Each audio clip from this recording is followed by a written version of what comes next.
Welcome to the Daily Stock Beaver Market Briefing. Today is July 22, 2026, and we're going to dive straight into the market snapshot. The US-Iran conflict boiled over. Oil surged 2.26% to $86.83 as Tehran threatened to block all regional exports, and Goldman Sachs projects Brent crude could hit $120 by year-end. Alphabet crushed earnings $9.11 a share, 82% cloud growth, but the stock slid after confirming up to $190 billion in capital spending this year. The 10-year Treasury yield climbed to 4.63% while gold jumped 1.85%, a classic stagflationary warning, and software stocks plummeted 3.5%, the worst sector of the day. Let's break it all down. The biggest market-moving story is the escalating Iran conflict and the resulting oil shock. Today's 2.26% spike sent energy stocks up 1.19% and materials up 1.43%, but it also lit a fire under Treasury yields. The 10-year yield added 3 basis points to 4.63%, pressing against its 2026 highs as traders priced in a broader supply disruption. This directly threatens consumer wallets and the Fed's ability to ease rates. Fed Governor Kevin Warsh has openly described a family fight inside the central bank, with some members pushing for another rate hike this autumn. The second force is big tech earnings. Alphabet's Q2 revenue surged 24% and cloud grew 82%, but the real headline was capital spending. The company confirmed it will spend between $180 and $190 billion this year, and investors are asking whether that AI investment will ever pay for itself. Tesla missed earnings badly, 33 cents versus the 50-cent estimate, and booked a $112 million Bitcoin impairment, adding to the sell pressure. Both stocks dipped after hours, setting the tone for a broad tech sell-off. Software names got crushed, down 3.5%, while communications fell 1.23%. These two stories converge on one big risk: a stagflationary squeeze where energy costs spike, bond yields climb, and the AI bonanza suddenly looks very expensive. Later in the program, we'll dig into the bond market rebellion and what the Fed's internal debate means for your retirement account, and we'll break down oil's surge and gold's move past $4,150 in our commodities segment. In other earnings, Charles Schwab, which reported yesterday, posted record-adjusted EPS of $1.62, up 42% from a year ago, and raised full-year revenue guidance to nearly 18% growth. That stock bucked the trend, but today's tape was heavy.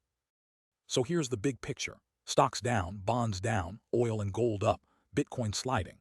This is a classic stagflation alarm, a supply-driven energy shock that pushes up prices while high-valuation tech gets reevaluated. For investors, the rotation into defensive utilities and the sell-off in growth names signal that even the AI trade must answer to geopolitics and inflation. Expect this tug-of-war to continue. Now let's rip through the numbers. The S&P 500 shed 0.13%, the nasdaq fell 0.57%, the Dow Jones Industrials were essentially flat, and the Russell 2000 dropped 0.92%. The VIX Fear Index sits at 16.64, relatively calm but creeping up. Our market regime indicator is neutral. In bonds, the long bond ETF slid 0.26% as the 10-year yield reached 4.63% and the 30-year hit 5.13%. The national debt expanded by another $72 billion, crossing $39.7 trillion. We'll take a deep dive into the federal budget later in the show. Gold rallied 1.85% to $4,151.90. Silver gained 2%. And we'll have much more on precious metals in just a moment. Crude oil stormed 2.26% higher to $86.83. Bitcoin fell 1.1% to around $65.8 thousand as risk appetite faded. Turning to the sector heat map, 7 sectors finished in the green and 7 in the red. The rotation was textbook risk-off. Defensive and commodity names shined, while growth and tech took a beating. Utilities surged 2.16%, materials added 1.43%, and energy rose 1.19%, all directly tied to the oil spike and a flight to safety. On the downside, software was the disaster zone, down 3.5%, as investors reassessed the AI spending narrative after Alphabet's massive capex guidance. Communications dropped 1.23%, consumer discretionary fell 0.61%, and healthcare gave up 0.7%. When geopolitical fear spikes and bond yields march higher, expensive growth stocks get sold and steady, tangible assets get bought. We'll see whether this rotation holds when we examine the full week's performance next. Now let's zoom out and see how the week has shaped up. Week in review. The S&P 500 slipped 0.97% this week, but that headline number hides a violent rotation underneath. The nasdaq tumbled 2.2%, while the Russell 2000 fell just 0.55%. That's your first clue. Money is fleeing the megacap tech names that had been leading all year and flooding into smaller, more domestically oriented companies. The Russell is still up 18% year-to-date, well ahead of the S&P's 9.3%. The damage is concentrated where the AI spending debate is loudest. Look at the sector spread. A massive 10-point gap between the best and worst. Energy rocketed 5.1% this week, taking its year-to-date gain past 30%. On the other end, software crashed 5.2% and is now down more than 13% for the year. Communications tumbled 4.8%, dragged lower by AT&T's latest report. On the winning side, defensive sectors like utilities and real estate each rose more than 1%. The message is undeniable. Investors are dumping long-duration growth and piling into areas that benefit from higher commodity prices or offer steady income in a scary world. It's a textbook stagflation trade, flipping the script where semiconductors had been up 77% just a week ago. The cross-asset picture confirms the shift. Crude oil exploded 9.1% in a single week, a staggering move that puts crude up more than 50% year-to-date. Long-term Treasury bonds fell 1.1%, meaning yields spiked. And gold added 2.5%, silver nearly 5%, classic safe haven bids, even though both remain in the red on the year. What's so telling here is that stocks and bonds fell together while oil and gold surged. That's the classic stagflation signal, where rising energy costs fuel inflation fears, push bond yields higher, and make growth stocks look wildly expensive. The dollar inched up just 1/3%, barely a headwind for commodities, so gold's rally really stands out. Bitcoin managed a 3% weekly gain, but is still down 26% year-to-date, caught between institutional hopes and the macro storm. The big takeaway: this wasn't just a tech pullback, it's a fundamental repricing of what's investable when the Strait of Hormuz is at risk, and the Fed may have to hike instead of cut. Commodities. The dominant story in commodities is an energy supply shock that's rewriting the inflation playbook. Over the past year, heating oil futures have nearly doubled, up 95%, and gasoline is right behind at 91%. Wheat has surged 48%, and crude oil itself is up 51%. These aren't isolated spikes. They're a broad repricing driven by the closure of critical maritime choke points and genuine fear that a quarter of the world's oil supply could go offline.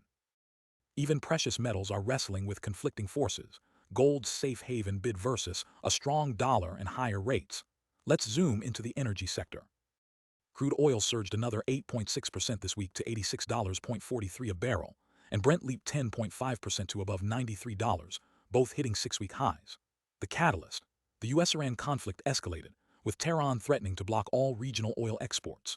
The EIA reported that crude inventories fell by a substantial 5.1 million barrels last week, confirming that physical supply is tightening fast. Heating oil's 95% year-to-date gain will hit Northeast households hard this winter, and even though gasoline stocks edged up a tiny 0.8 million barrels, that's cold comfort when wholesale gasoline futures have almost doubled since January. The one outlier is natural gas. It's actually down about 9% over the past month and remains in the red for the year because storage is ample and weather has been mild. That 5.1 million barrel crude draw sits well below the 5-year seasonal band, signaling the market is tightening just as geopolitical risk peaks. Gasoline inventories, by contrast, are still within their 5-year range, which is why futures came off a bit midweek. Natural gas storage added 41 billion cubic feet, a routine injection that keeps supply solidly in the middle of its range. That's why gas hasn't followed oil higher. Here's what the smart money is doing as of mid-July. Big traders in crude oil are surprisingly light on long bets. Their positioning sits at just the 11th percentile of the last 6 years, but their short positions are elevated at the 82nd percentile. That tells you the recent price spike has been driven more by panicked short covering than by fresh bullish conviction. And here's the real kicker: the producers, the companies that actually pump the oil, are hedging at only the 0.5th percentile. In plain English, they are less willing to lock in future prices right now than they've been at almost any point in 6 years. When the people closest to the barrel are that confident, it signals the rally likely has further to run. No energy contracts flash high danger, but the crowded shorts in natural gas bear watching. A sudden cold snap could force a violent reversal. The metals complex is sending a mixed message. Gold rallied 2.2% this week, a clear flight to safety, but it's still down on the year because a strong dollar and rising real yields are capping its upside. Silver, more volatile, jumped nearly 5% this week but remains mired in a 15% year-to-date loss. Industrial metals tell a more optimistic growth story. Copper is up 14% this year, reflecting robust demand from electrification and AI infrastructure, even though it took a small breather this week. Palladium and platinum, both heavily used in auto catalysts, have weakened more than 20% this year, a sign that the global auto recovery remains uneven. Hedge funds are fairly bullish on gold, with longs at the 84th percentile. That's elevated but not extreme. What's fascinating is that gold producers are hedging at just the 3rd percentile. They see virtually no need to protect against a price decline. So the professionals who actually mine the metal are aligned. They think safe haven demand still has legs. In copper, speculative shorts are scarce at the 13th percentile, so there's little downward pressure. The outlier is palladium. Short positions are at the 52nd percentile, and the contract carries a moderate risk flag, suggesting the sell-off may be getting overstretched. Agriculture is the stealth driver of food price inflation. Wheat futures surged another 6% this week, and are now up 48% on the year, the biggest mover outside of energy.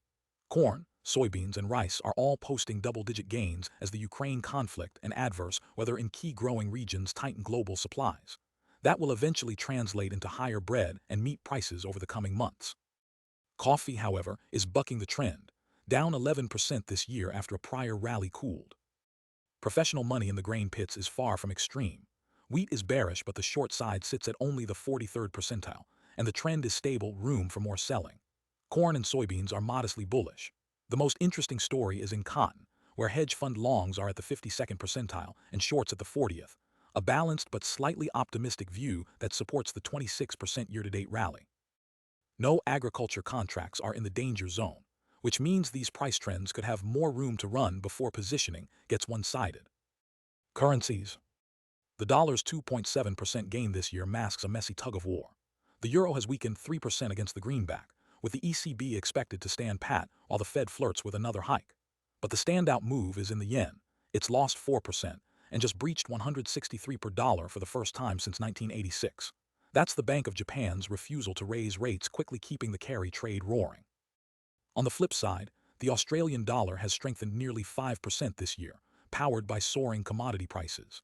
So the dollar is a safe harbor, but it's not winning against export-driven economies riding the commodity wave. The commodity narrative plays out even more starkly in emerging markets. The Brazilian real has surged 7.7% this year, and the Mexican peso is up 3.2%, both major commodity exporters benefiting from the oil and metals boom. On the losing end, the Turkish lira has lost nearly 10% of its value, and the Indian rupee has weakened 7.3%, weighed down by chronic inflation and soaring energy import bills, respectively. China's yuan is actually up 3.2% against the dollar, aided by tight capital controls and a resilient export engine. Our smart money positioning reveals a fascinating split. Leveraged funds, the hedge funds, are net short the dollar index, with longs at only the 15th percentile. But on the other side, asset managers, the pension funds and institutional money, are sitting on a large net long position in the dollar. That disagreement signals the dollar's next move hinges on whether the Fed hikes again or pivots. The yen is flagged as a moderate risk. Hedge fund shorts are at the 95th percentile. Any hint of Bank of Japan intervention could rip that crowded trade apart. Treasury and Rates. The yield curve is no longer inverted, and that's a big deal. The 10-year Treasury yields 4.63%, while the 2-year sits at 4.26%, giving a positive spread of about 0.37 percentage points, a normal shape again. But this isn't a healthy steepening driven by growth optimism. It's a bond market revolt against inflation fears and a ballooning federal debt. The 30-year yield is clinging above 5.1%, levels that padlock mortgage rates near 7%. For savers, a 2-year Treasury yielding 4.5% means a CD or money market can finally generate real income. For homebuyers, this is the highest borrowing cost in a generation. The volume action was concentrated in the belly of the curve, the 2 to 5-year notes, where the Fed rate debate is hottest. Total Treasury trading hit $856 billion on July 21, with a normal dealer-customer mix. But beneath the calm surface, corporate bonds are flashing red. Advancing issues numbered just 2296 against 8999 decliners, a ratio of 0.26. That kind of deterioration often precedes a widening of credit spreads, so the bond market is quietly pricing in stress. Hedge funds are heavily short Treasury futures, betting that yields will keep climbing. In the 10-year contract, Their short positioning sits at the 86th percentile of the last 6 years, while longs are a scant 22nd percentile. That's a crowded trade, and it carries a moderate risk flag. Meanwhile, real money asset managers have been trimming their longs, so the institutional side isn't providing a cushion. If the Fed were to pivot or a geopolitical shock triggers a flight to safety, a violent short squeeze in bonds could erupt. In stock index futures, leveraged funds are net short the S&P 500, though their shorts at the 74th percentile are not extreme. Asset managers remain net long. The pension crowd still believes in equities. But the VIX futures tell a darker tale. Hedge fund longs in the volatility index are at the 99.8th percentile, an almost unprecedented level of hedging that screams, brace for a storm. Bitcoin is flagged as high risk, with 59% of speculative open interest on the short side. A shift in narrative, a dovish Fed, or a surge in institutional demand could spark a short squeeze. Stepping back, the cross-asset positioning paints a market crowded into an inflation rates higher bet. Short bonds, long oil, long gold, short the yen. The danger is that any piece of this puzzle jolts loose: a Fed pause, a peace deal, a credit event, and these one-way positions could unwind ferociously. The smart money is lined up for further tightening, but the risk of a sharp reversal is the highest it's been all year. Stay nimble. Now, let's pull back and look at the bigger economic picture. Economy and the Fed. The recession clock is flashing slowdown with an imminent score of 31.7 out of 100, meaning the leading indicators are rolling over, but we're not at recession yet. The SOM rule, which triggers when unemployment's moving average rises half a point above its low, is only at 0.17. That's well below 0.50, so the labor market is cooling, not cracking. Real money supply is barely positive at 1.4% year over year, thin enough that it's a drag, but not the outright contraction that has preceded past recessions. Building permits are down 2.3% annually, another classic canary, and the yield curve has steepened back to a positive 0.76%. History says that snapback from inversion often signals the final countdown. So the clock is telling us the leading edge is deteriorating, while GDP and payrolls, the lagging indicators, still look fine. Watch closely. Two movements stood out this week: housing and real yields. Housing starts surged 19% to 1.43 million, a blowout number. But don't get excited. Building permits, which lead starts by a few months, fell 3% to 1.37 million, missing expectations. That suggests the homebuilding sector is still cooling after a soggy spring. Meanwhile, the 5-year real yield climbed to 2.9%, a 3% rise on the week. That's a meaningful tightening of real financial conditions, even as the broad financial conditions index sits at a very easy negative 0.55. So the market is doing the Fed's work, repricing rates higher in real terms, acting as a brake on growth. Initial claims dropped to 208,000, a beat. The labor market is still tight, but that's a lagging number. The leading indicators are what's warning us. Let's double-click on housing, because it's the economy's early turning point. That start surge might grab headlines, but the real signal is in permits. They fell to 1.37 million, missing estimates and down nearly 8% over 6 months, a clear trend of builders growing cautious. Existing home sales at 4.9 million came in below the 4.2 million forecast, showing demand is softening too. The 30-year mortgage at 6.55% keeps affordability stretched, even after coming down from the highs. So housing is flashing yellow. Consistent with the slowdown, the recession clock is picking up. That permits drag flows directly into construction jobs and future durable goods orders. The NFCI eased to negative 0.55. That's very loose. The St. Louis Stress Index at minus 0.70 says markets are calm. But look inside. The leverage subindex is neutral at 0.22, while the risk appetite component is deep in loose territory. That means the easy financial conditions are driven more by investors' hunger for risk than by a healthy expansion in borrowing. For the Fed, this is a head-scratcher. Real yields are climbing and tightening at the long end, but the broad financial environment stays accommodative. That mix argues for holding rates steady. There's no urgency to cut when the market is already doing some of the heavy lifting. The headline June unemployment rate of 4.2% is still historically low, and initial claims fell to 208,000, so at first glance the labor market looks bulletproof. But dig deeper, and you see churn. The number of people unemployed less than 5 weeks surged 31% in a month, to 2.86 million. That's a big jump. It means new layoffs or new entrants are suddenly being thrown into the job market. Meanwhile, those out of work 15 weeks or longer actually dipped slightly. So the dynamic is, people are losing jobs but finding new ones quickly. That's a cooling, not a collapsing market. But here's the warning. If those 2.86 million short-term unemployed can't land jobs quickly, they'll start showing up in the long-term figures, and the Somme rule would trip fast. It's a figure to watch very closely. Here's the 5-year yield, and I want to show you what it's made of. The 5-year note you hear quoted is really two layers: the inflation compensation investors demand, and the real, above-inflation return they expect. Right now, the break-even inflation portion is flat at 2.28%, but the real yield has been grinding higher all year. It just rose another 3% to 2.9%. So the entire rise in yields is coming from real rates, not from fear of inflation. That's the market tightening financial conditions on its own, exactly the free hawkish work the Fed loves, because it relieves them from having to hike. But this rising real yield is a headwind for gold and risk assets, and if it keeps climbing while credit spreads stay super tight, as they are, it's a classic late-cycle divergence. Often, the complacent spread is what breaks first. So this tension between rising real rates and calm credit is one to track carefully. The Fed's balance sheet stands at $6.74 trillion, up just $7.4 billion this week, essentially flat. Drilling into the composition, it looks like QT is paused. Treasury notes and bonds holdings actually grew by $12.4 billion as maturing securities were reinvested. TIPS shrank slightly, but the big story is what's not happening. The Fed isn't selling down its MBS portfolio, which remains at $1.95 trillion, so there's no incremental pressure on mortgage rates from that angle. Meanwhile, the overnight reverse repo facility is almost empty at just $0.38 billion, meaning that extra cash that had been parked at the Fed has now flowed into the broader financial system, which is modestly supportive for liquidity. Reserve balances are plump at $3.14 trillion. So the rise in long-term yields we're seeing is a clean market repricing, not a mechanical supply effect from the Fed's balance sheet. Equity volatility as measured by the VIX is sitting at 17, pretty normal. But under the surface, there's real fear in pockets. Nasdaq vol is elevated at 26.66 thanks to tech earnings jitters. Emerging market volatility has surged to 37, firmly in fear territory.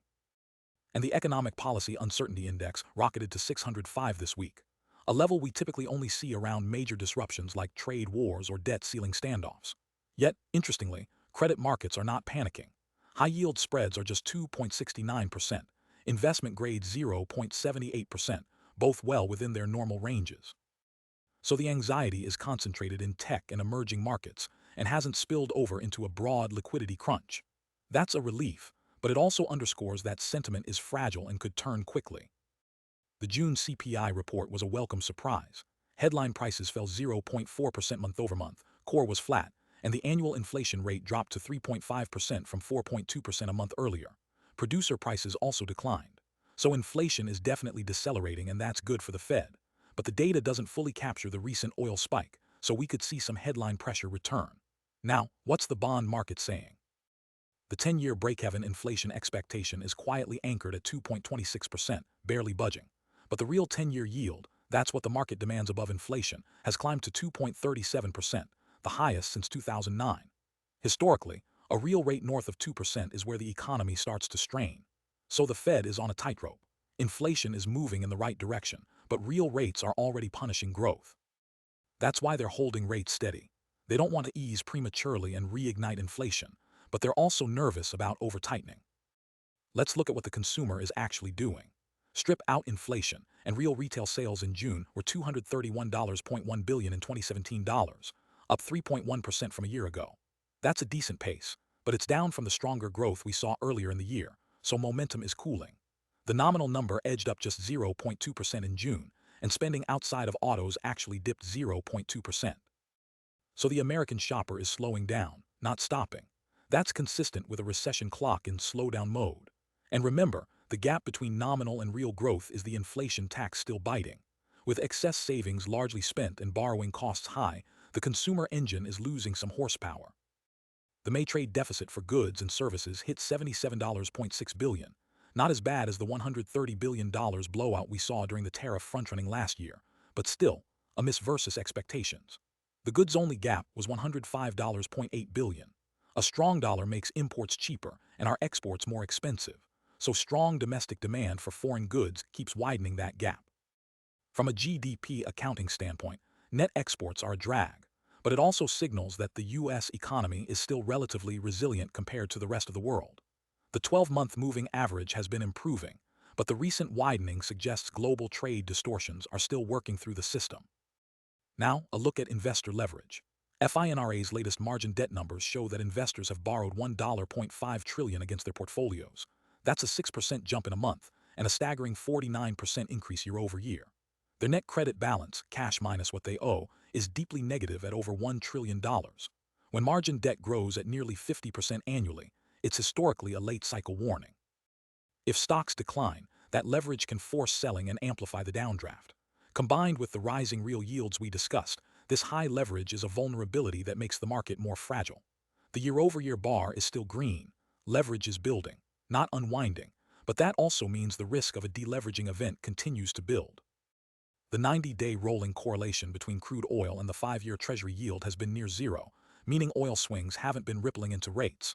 But with Iran tensions and crude up 9% in a week, that correlation could reawaken. And here's why the decomposition slide we looked at earlier matters. Because inflation expectations are flat, any oil spike would push on the real yield, not the break-even. In plain English, the bond market would read an oil jump as a tax on growth, tightening conditions, not as an inflation scare that forces the Fed to hike. So if that correlation turns positive, real yields climb further, and that's a net headwind for equities. But if the Fed successfully looks through the oil shock and the market follows, the correlation may stay muted. This is a channel to watch daily. It ties together energy, rates, and risk appetite. So the takeaway, the data this week reinforces the slowdown call. Housing permits are rolling over, the labor market is churning but still employed, and real yields are doing the Fed's work, tightening financial conditions without a single rate hike. The consumer is losing steam. Inflation is cooling, but investor leverage is dangerously high. It's a mix that calls for caution, not panic. Coming up, we'll look at how corporate earnings from Alphabet to Tesla are navigating this landscape. Earnings pulse. 3 sectors dominate the earnings conversation this week, and the scorecards tell 3 very different stories. In energy, one of 2 companies beat on earnings per share, both beat on revenue, and the dominant tone across the calls was bullish. Consumer cyclical was the heaviest reporter. 5 of 6 names topped EPS estimates, but guidance is all over the map with 2 raises, 3 maintained, and 1 cut, leaving the overall tone mixed. Healthcare delivered a clean sweep. All 6 companies beat on both EPS and revenue. Every single one raised guidance, and the mood from management teams was uniformly bullish. Those numbers set the table. Now let's pull up a chair and listen to what the executives actually said. Energy's pricing power verdict is that the next year or two will separate the winners who can lock contractual pricing power into structural infrastructure scarcity from the losers just waking up to the gap. You can see that split vividly in the 2 energy names that reported.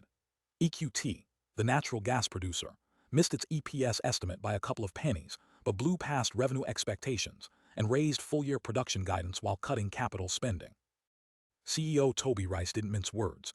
We are winning almost 100% of these deals. EQT is signing decade-long contracts indexed to PJM power pricing, not just the spot price of gas, and those deals could deliver roughly $100 million a year in free cash flow uplift. The market notices. The stock is up about 8.5% since the call. Now contrast that with Halliburton. The oilfield services giant beat on both the top and bottom lines and talked about price first, with 0 available electric frac capacity. Yet the stock shed nearly 6% the next day. Why? Because Halliburton's guidance was only maintained, and its completion and production margins came in at the low end. In a world where tariffs, Iran, and a tight equipment market should hand pricing power to service providers, Halliburton was penalized for not converting that tailwind into upward revisions. That's exactly the winners and losers dynamic the verdict describes. EQT is locking in pricing that ignores the commodity cycle, while Halliburton is still fighting for incremental margin improvement. In consumer cyclical, the headline verdict is that the price you can charge is the story you've earned, and the reports this week reveal which narratives are holding and which are fraying.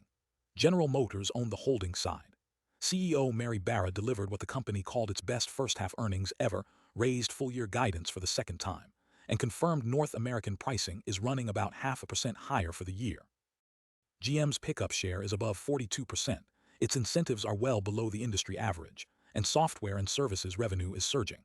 The stock jumped more than 8% on the news. Hasbro also flashed durable pricing power, magic. The gathering grew 32% in the quarter, and the company raised its full-year outlook. That intellectual property moat lets Hasbro push through price without losing volume. On the other side of the aisle, home builders are telling a more cautious tale. Pulp Group beat expectations, but CFO Bob O'Shaughnessy explicitly warned analysts, don't run to the high end of the margin range, pointing to elevated incentives and oil-driven land costs. D.R. Horton also beat on EPS and revenue, yet management cut full-year delivery guidance and said they were happy with the margin over volume trade-off. That's code for demand is price-sensitive, so we'll protect profitability even if it means selling fewer homes. And Domino's, despite a revenue beat, missed on earnings and saw essentially no pricing, just 0.2%, as order count growth was offset by a lower ticket. Management blamed a self-inflicted promotional miss and vowed to fix it. The mixed overall tone in the sector makes sense. Brand strength and scarcity drive pricing power, but commodity-like categories are stuck defending margins. Healthcare's verdict is blunt. Pricing power isn't a financial metric, it's the output of a moat, and for every company in the sector, that moat is either widening or crumbling with no middle ground. The numbers make the divergence shockingly clear. Every healthcare company this week beat on both EPS and revenue, and all 6 raised full-year guidance, a clean sweep. But the market's verdict was the opposite of uniform.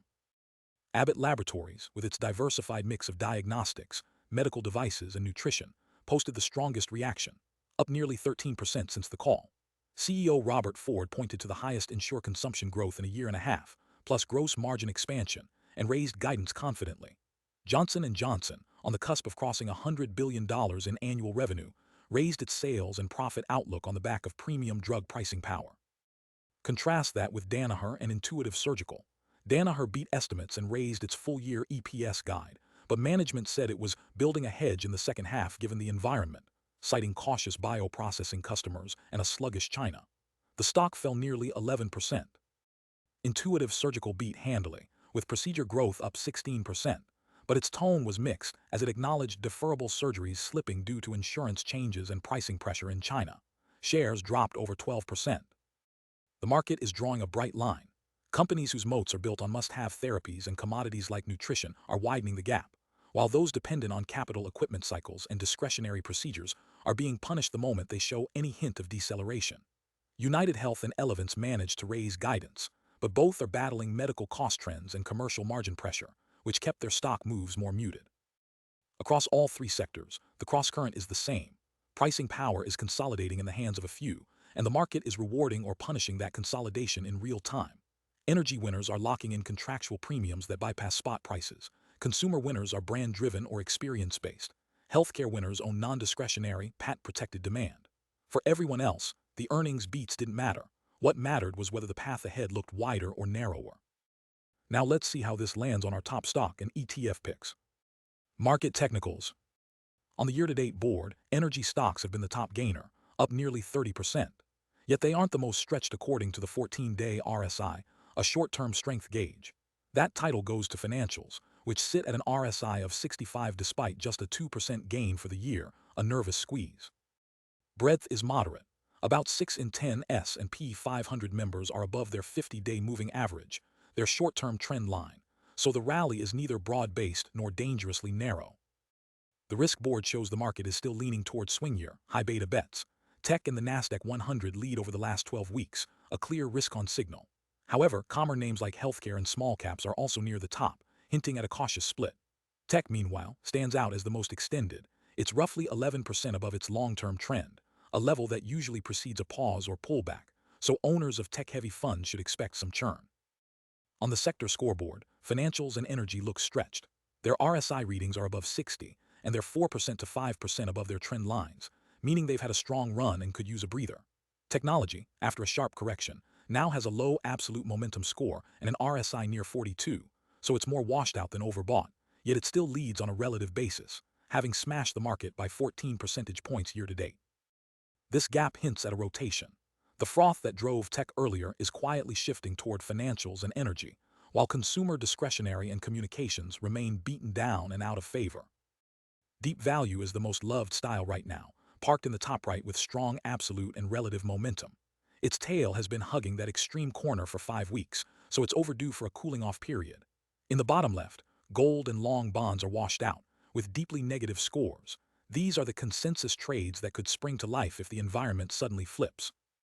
The overall market sits in an extended state, with our technical health score at 72 out of 100. That's elevated but not euphoric, and it matches a rally that has carried the S&P 500 close to its yearly highs. Our weekly money flow estimate, which tracks dollar volume, reads 62 and is in accumulation mode. That tells us big investors are still putting cash to work, supporting the uptrend even as technicals get stretched, a reason to lean toward risk cautiously. Sentiment is in greed territory, driven mostly by a low VIX. The fear gauge is under 18, keeping a lid on anxiety. But this greed is much cooler than a year ago, when the reading was far higher. The cooling from extreme greed often signals that the market can grind higher without a blow-off top, though it also leaves less of a cushion when fear returns. One thing to watch this week: tech. It's the most stretched on long-term trend lines, but its RSI has cooled, so whether it bounces or breaks will set the tone for the whole market. Top stock picks. Let's start with the buy signal radar, the mechanical triggers lighting up across our universe. Right now, 12 stocks have flashed fresh buy signals, and a couple of them are showing high confluence setups worth noting. Travelers, ticker TRV, and Cintas, ticker CTAS, are both on their second consecutive buy day, and critically, both also appear in our momentum rankings. That's the kind of overlap that tells you the trend isn't just a blip. It's being confirmed by multiple layers of analysis. A few other names jumping onto the list are riding the back of strong earnings. Abbott Laboratories, ticker ABT, triggered a buy signal today. The healthcare giant just posted a clean earnings beat with raised guidance, and the stock is up about 13% since that call. Hasbro, ticker HAS, also went live on a buy signal after the toy maker delivered better than expected results and boosted its outlook. Management specifically highlighted exceptional pricing power, and shares have gained roughly 9% in the wake of that report. So the radar is capturing a mix of momentum leaders and fresh earnings catalysts, a healthy backdrop as we dig into the top picks. Now, let's zero in on what's moving right now. The Hot This Week list is topped by Travelers, surging 13% in just the last 5 sessions. That move comes alongside an analyst upgrade earlier this week, and the longer-term picture backs it up. Travelers is up nearly 10% over 2 weeks and 20% in a month. When a stock this large breaks out on both short-term and multi-month timeframes, it's worth paying attention. CF Industries, the fertilizer giant, is right behind with an 8.1% weekly gain. No single headline drove that, it's more a steady, almost stealthy grind higher. But look at the longer windows. CF is up 23% in a month and nearly 59% year-to-date. Agricultural demand and tight nitrogen markets are providing a persistent tailwind. The energy patch is where things get interesting. Phillips 66, ticker PSX, jumped 7.8% this week, and it's not alone. Valero VLO added 6.2% and Marathon Petroleum MPC rose 5.6%. These refiners are all posting double-digit monthly gains, with PSX up 25.5%, VLO up 27.5%, and MPC up 27.7% over the past 30 days. That's a synchronized move, not just one name catching a bid, but an entire subsector riding elevated refining margins and resilient fuel demand. And then there's Dell Technologies, Dell, up 7.1% this week. The spark was Supermicro Computer's preliminary update, reporting over $60 billion in new orders and a record backlog. That news rippled through the AI infrastructure space, lifting Dell, which is a direct beneficiary of the same data center buildout. More on Dell in a moment because its longer-term numbers are staggering. A few recovery names are also catching our eye. LyondellBasell, LYB, up 7.4% this week, appears in both the hot list and the swing recovery screen. The chemical maker has been volatile, but the recent bounce is sharp, and with a 25.9% upside to its average analyst target, some of the street sees more room to run. Akamai Technologies, AKAM, is another recovery play worth flagging. It rose 3.6% this week, and while the chart has been choppy, the 6-month return is a respectable 30.7%. The cybersecurity and content delivery space is quietly building momentum, and AKAM is one of the larger names showing signs of life. HP Inc., HPQ, rounds out the group, up 5.7% this week and 29% over 6 months. Not a barn burner, but a steady grind that's beginning to attract attention. Now let's pull back and look at the long-term leaders, the stocks with the best 6-month returns. Dell Technologies tops that list with a 282.7% gain over 180 days. Year-to-date, it's up 245.7%. The catalyst is unmistakable. Enterprise and cloud providers are spending billions on AI servers, and Dell is at the center of that supply chain. The Supermicro news from yesterday simply confirmed what the trend already showed: demand isn't slowing.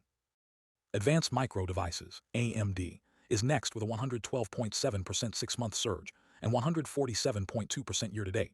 The company just inked a landmark deal with Anthropic, pledging up to $5 billion in strategic investment, and committing to deploy up to 2 gigawatts of its next-generation MI450 GPUs. Microsoft also expanded its partnership with AMD earlier this week. Those aren't small pilot programs.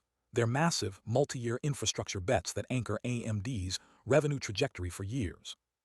The energy refiners round out the top echelon. Marathon Petroleum up 80.1% over 6 months, Valero up 66.2%, Phillips 66 up 49.4%. That's not a fleeting spike. It's a sector-wide repricing as refining capacity remains tight and global margins stay well above historical averages. When you see all three of these names also in the top YTD performers and surging this week, the message is clear. The trend is intact across every time frame. CF Industries and Travelers also make the 180-day leaderboard, with returns of 37.9% and 34% respectively. And notice that nearly every name we've highlighted, Dell, AMD, MPC, VLO, PSX, TRV, shows positive returns across every single window from 1 week to 1 year. That kind of consistency is rare and suggests the moves are rooted in durable themes, not just speculative rotations. A quick look at the short interest overlay. Across our pick list, shorts are largely staying quiet. There's no evidence of heavy bearish building that might signal contrarian skepticism, and no aggressive covering that would suggest a squeeze is underway. In other words, the bullish moves we're seeing are unfolding without a lot of pushback from the short side.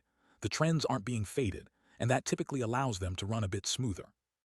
As always, we'll keep an eye on this dynamic if it shifts, but for now, the positioning data aligns with the price action. Top ETF picks. Our buy signal radar is flashing across the leveraged ETF universe. 67 leveraged and inverse funds are now on active buy signals, the bulk of them concentrated in one place, energy. Direction Daily Energy Bull 2X, ticker ERX, at $91.86, has a 2-day buy streak and also qualifies as a momentum ETF double confirmation. Microsectors US Big Oil 3 leveraged ETN, NRGU, at $43.34, shows the same 2-day streak and a stellar momentum score. And Microsectors Energy 3X leveraged, WTIU, at $18.35, rounds out the high conviction energy list. The theme is impossible to ignore, all related names are surging. Now, a critical reminder. Leveraged ETFs use derivatives to amplify returns and losses. They're for short-term trading only and decay if held long-term. Keep positions small and have an exit plan. These are short-term trading vehicles, not something to buy and hold in a retirement account or with money you're counting on. With that in mind, let's dig into the ETFs showing the hottest momentum. This past week belongs to energy and a few single-stock plays. WTIU, that Microsectors Energy 3X ETN, surged 20.5% in just the last 5 trading days, and it's up 39.2% over the past month. The move is almost vertical, driven by crude oil's climb on Middle East tensions. Goldman Sachs now publicly sees a path to $120 Brent by year-end. WTIU's trend is strong and accelerating, with virtually no drawdown. NRGU, the Big Oil 3X fund, added 20% this week, a staggering 45.4% over the past month, and has now doubled in 6 months. That's the kind of sustained momentum that signals institutional money rotating into the sector. Gush, the 2X Exploration and Production ETF, isn't far behind, up 14.4% this week and 28.2% over the past month. The story is straightforward. Higher oil prices flow straight to producers' bottom lines, and these leveraged funds magnify the move. On the single stock side, SMCC, a 2X ETF tied to Supermicrocomputer, jumped 26.7% this week, though its longer-term trend is choppier. And BMNG, a 2X leveraged play on BMNR, rallied 24.4% in a sharp recovery surge. Now pull the lens back to year-to-date returns. The leaderboard shifts to technology names that caught explosive waves earlier this year. DLLL, the GraniShares 2X Long Dell ETF, has returned a breathtaking 752% year-to-date, and MOL, the 2X Micron ETF, has delivered 451.3%. Both rode the AI infrastructure spending boom. But note, their recent trends are flattening. DLLL's 30-day return is just 5.5%, suggesting the parabolic phase may be behind us. Today's energy names are the ones showing the freshest multi-month momentum, with WTIU up 91.8% year-to-date and 65.9% over 6 months, and UCO, the Crude Oil 2X Fund, up 121.7% year-to-date. Shifting to recovery and swing plays, ETFs that have been beaten down but are now trying to find a floor. BMNG, that 2X BMNR fund, stands out. After a deep decline, it's bounced 24.4% this week and 38.3% over 2 weeks, with the price action turning from weak to accelerating. It's an early-stage recovery that's worth watching. BITX, the 2x Bitcoin Strategy ETF, is another name trying to put in a bottom. It's gained 2.4% this week and 11.1% over 2 weeks, after a brutal year-to-date decline of nearly 55%. Crypto remains hypervolatile, but the technicals are showing the first green shoots of a potential reversal. For both, the risk is that these are still deep drawdown recoveries. Quick moves can reverse just as fast. For traders actively using leveraged vehicles, the energy complex gives you several flavors.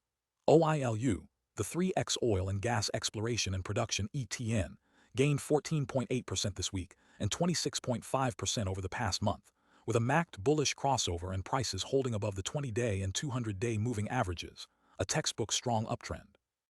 UCO, the 2x Crude Oil ETF, added 6.9% this week and 20% over the past month, with its year-to-date return north of 120%. Even the more diversified ERX, the 2x Broad Energy ETF, is up 9.8% this week and 18.6% over the past month. The Energy Earnings Pulse confirms the bid. Halliburton beat estimates this week and maintained guidance with a bullish tone, and EQT raised guidance, signaling that the fundamental demand picture supports the price action. Outside Energy, TECL, the 3x Technology Bull ETF, just triggered a fresh buy signal as tech stocks bounce. And AAPU, the 2x Apple ETF, though slightly negative this week, still holds a 31.5% year-to-date gain and remains in a solid long-term uptrend. Let's pull back and look at the short volume landscape across all leveraged ETFs. Tuesday's trade data shows the highest short concentration in exotic and inverse products, QULL at 100%, WBIF near 100%. Remember, heavy shorting of an inverse fund is effectively a bullish bet on the underlying asset, since shorting a bear fund profits when the underlying rises. Among our pick list, short volume is not running at extreme levels. That's constructive. It suggests the strong price moves we're seeing aren't being met with a wall of concentrated shorting. As for hedger activity specifically in the names we've discussed, the data is broadly normal this week. Short volume percentages for our leveraged energy and tech ETFs are within their usual ranges. No major abnormal shorting or short covering signal is flashing. That means the bullish price action isn't being heavily contested by smart money shorting right now, which is consistent with a market where the narratives of higher oil and AI demand still have room to run. Just keep the core rule in mind. All leveraged ETFs suffer from decay. Use them for short-term tactical trades only, never for the long-haul money you rely on in retirement. Options activity and setups. Now let's flip to the options market. First, what the broader tape is telling us about fear and dealer positioning. Then we'll bring that read back down to the individual stocks on today's pick list. A quick refresher. The put-call ratio tells us whether more puts, which are bets on a decline, are trading relative to calls, which are bets on a rise.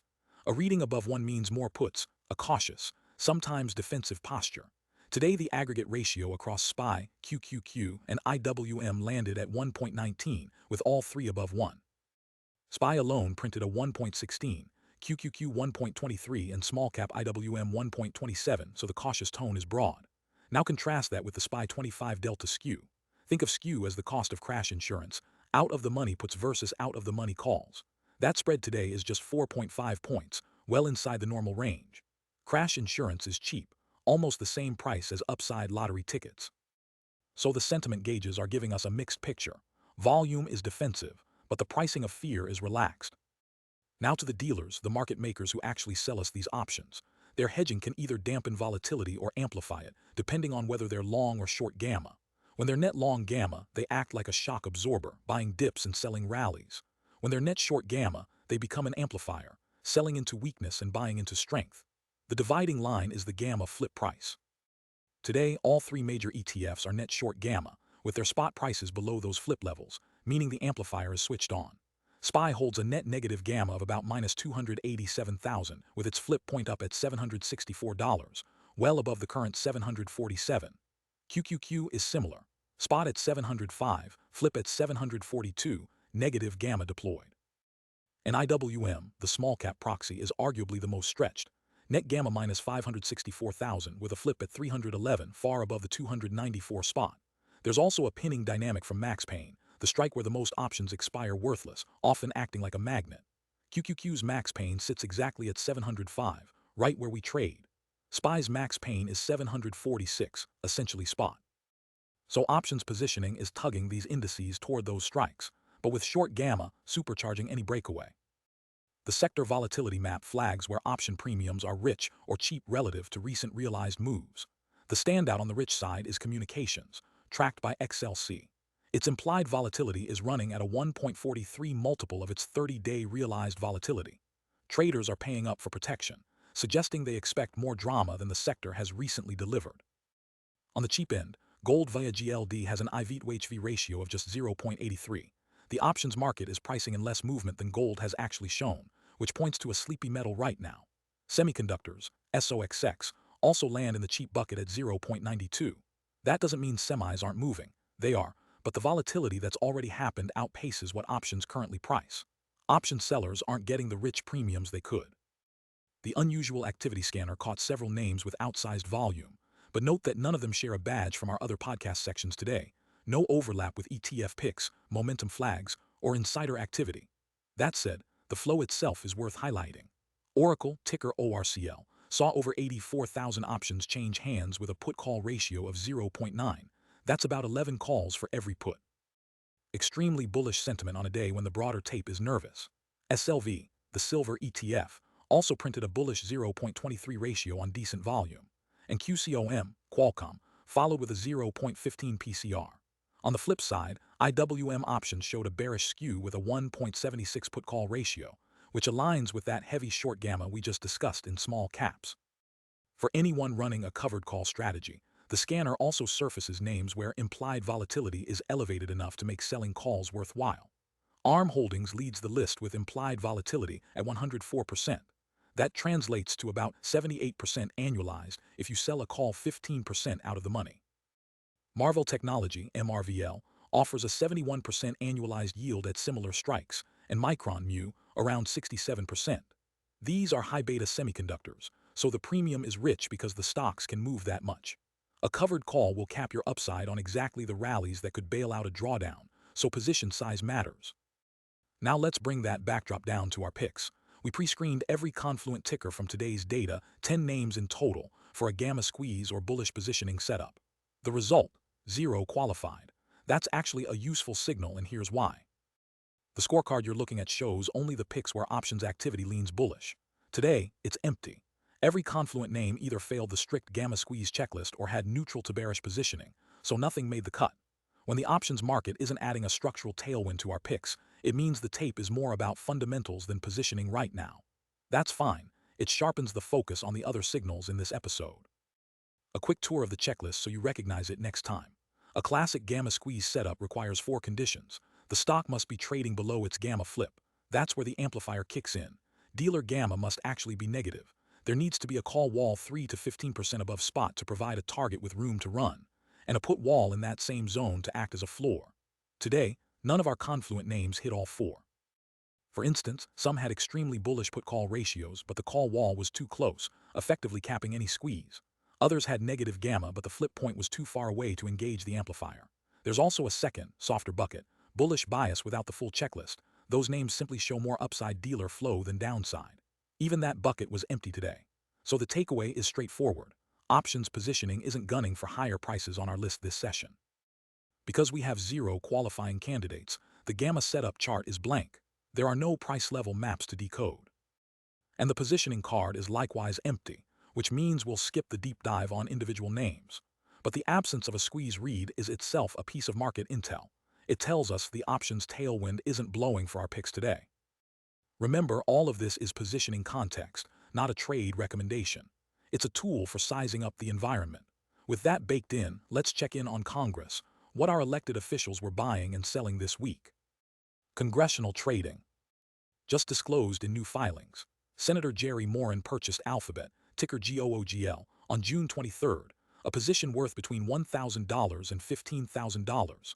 Senator Alan Armstrong filed a raft of international ADR buys, including Deutsche Telekom and Danske Bank, from transactions all the way back in March.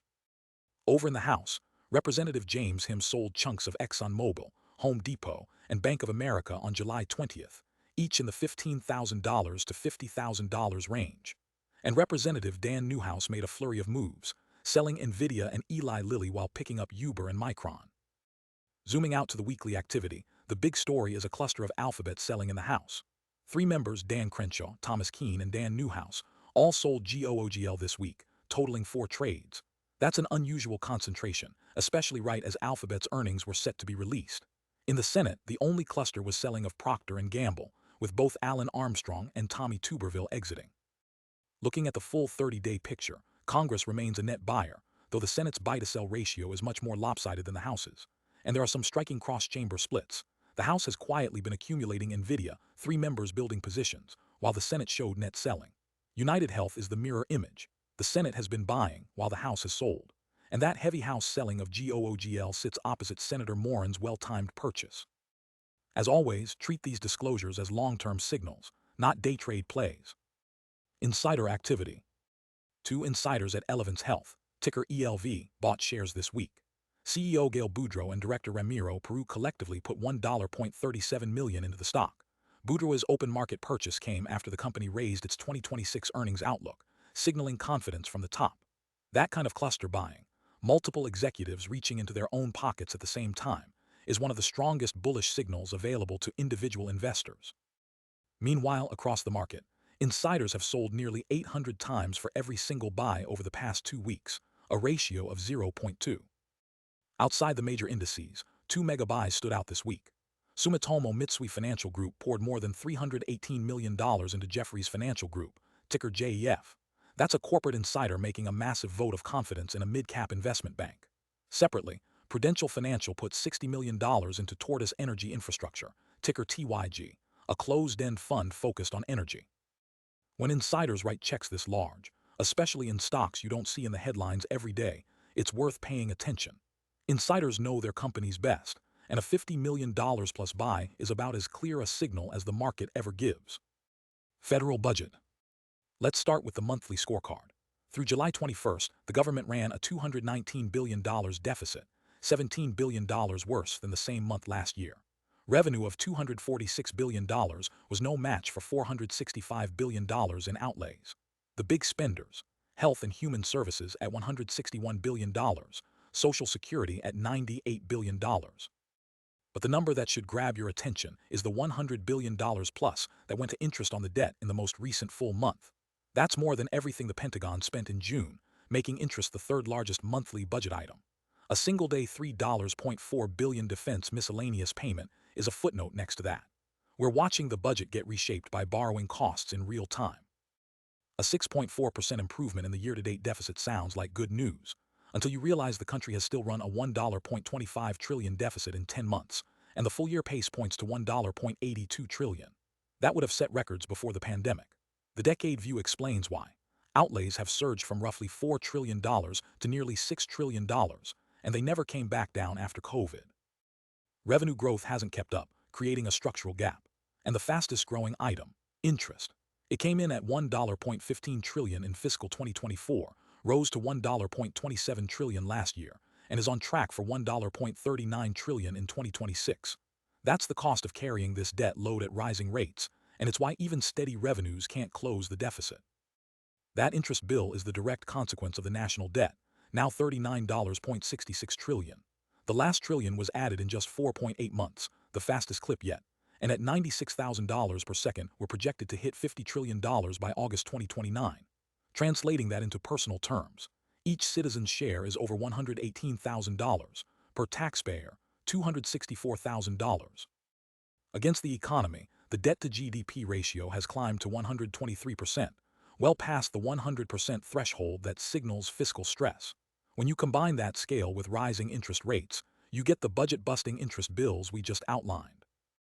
Who actually holds this mountain of debt? 2/3, 68%, is in the hands of private domestic investors, mutual funds, pensions, banks. Foreign creditors hold 23%, with Japan leading at $1.14 trillion, the UK at $949 billion, and China at $659 billion. China's stake has been quietly shrinking, a reminder that global demand for treasuries isn't guaranteed. Government trust funds account for 19%, and the Federal Reserve still holds 12% from its pandemic-era buying. But the ownership structure is only part of the story. The interest rate attached to that debt has crept from 2.87% to 3.41% over 3 years.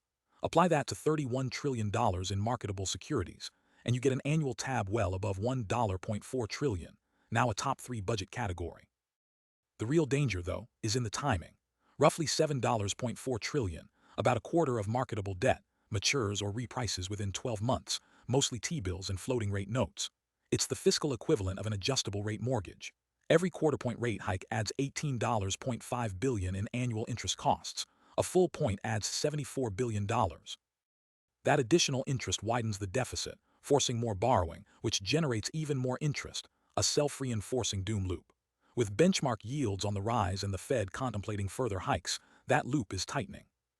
Week ahead. The earnings calendar this week is packed with industrial and tech bellwethers that will give us a real-time read on how companies are navigating the energy shock and the AI build-out. The headliners start Thursday, July 23rd, with Honeywell, ticker HUN, Thermo Fisher, ticker TMO, and Intel, ticker INTC. Honeywell's expanding margins and order book will tell us whether factory floors are still humming despite higher input costs. Intel's numbers hit the semiconductor rebound theme, while Thermo Fisher's life sciences demand is a proxy for healthcare innovation.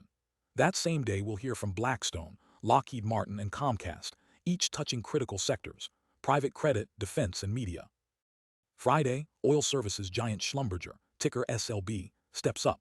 With crude climbing past 6-week highs on geopolitical supply fears, SLB's commentary on exploration spending and offshore activity carries extra weight. American Express and Verizon also report Friday, offering a window into spending on travel and connectivity. Then Tuesday, July 28th, brings 2 massive industrial names: Boeing, ticker BA, and UPS, ticker UPS.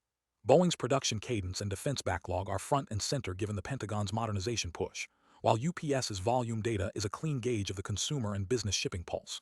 We'll also hear from PayPal, Visa, and Coca-Cola that day, key readouts on digital payments and consumer staples. Now let's talk about the economic data. Thursday morning brings initial jobless claims and the Chicago Fed National Activity Index, early indicators of whether the labor market is softening. Friday delivers July's flash PMIs from S&P Global, manufacturing expected to stay expansionary at 54.3, services at 51.5.